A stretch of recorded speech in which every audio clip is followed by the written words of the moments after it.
passing of the Secure Act 2.0, the omnibus spending bill right at the end of the year, brought about significant changes, again, to required minimum distributions, including a unique rule for 2023. I've got those details and more coming up.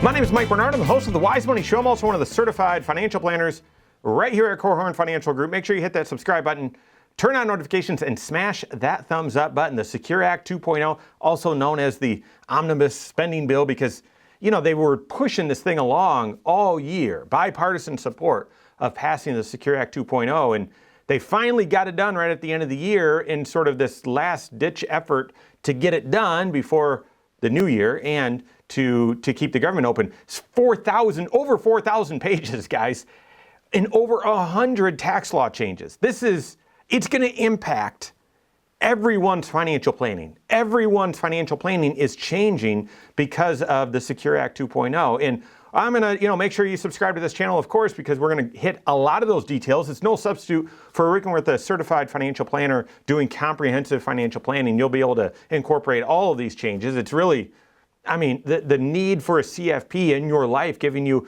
financial guidance just increased exponentially because of all these rule changes. But specifically, made some big changes to required minimum distributions. This is on the heels of the big changes to RMDs and the first Secure Act. So what are those changes? How do they apply to you? Let's get into it. So Secure Act 1.0. Secure Act 1.0 that was passed late 2019, went into effect 2020, and then the world changed because of the pandemic, had two monumental changes to required minimum distributions. And while Secure Act 2.0 has a lot of changes with RMDs, there's none of them that are monumental. But let's kind of recap the ones from Secure Act 1.0. Secure Act 1.0 moved the required minimum distribution age from 70 and a half, which is what it was forever. They moved it to 72.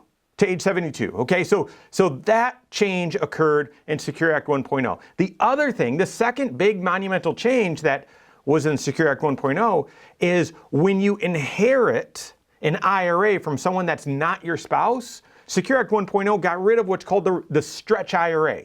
Got rid of what's called, well, I don't have to take it all out by a certain date. I'll just withdraw a required minimum amount out of that IRA that I inherited, and I'll just do that for the rest of my life. And I'll take out more if I need to, but I'll at least take out that required minimum amount. So Secure Act 1.0 changed that. They got rid of that and replaced it with the 10-year rule. The 10-year rule for anyone that inherits an IRA, someone that passed away after 1/1 of 2020, now has the 10-year rule. Now, by the way, guys, it's been 2 years, it's been a long time since they passed Secure Act 1.0. Congress has now released over 4,000 pages of this new Secure Act 2.0. We still don't have an answer on how the new 10-year rule is supposed to work and whether they're going to require during those 10 years a required distribution in addition to having the account emptied by 10 years. But that's a topic for a whole nother video. I've done a few on it, but just thought I'd point that out.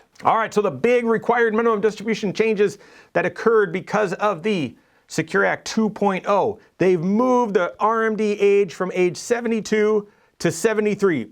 Okay, no, but that's a big change. They moved it from 72 to 73, okay?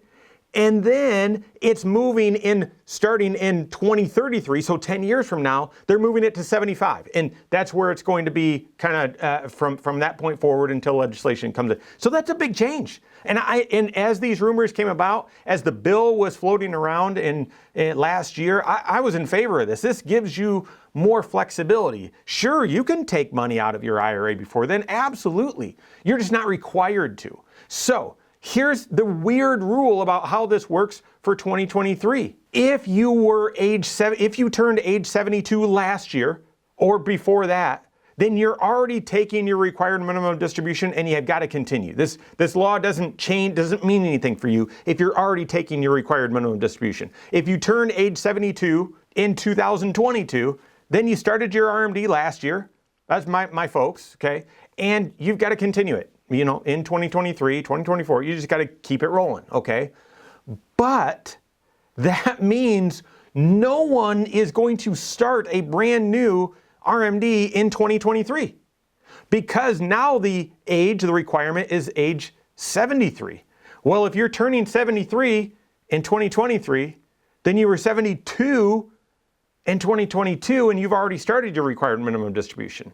So no one's going to age into starting to claim their RMD in this year.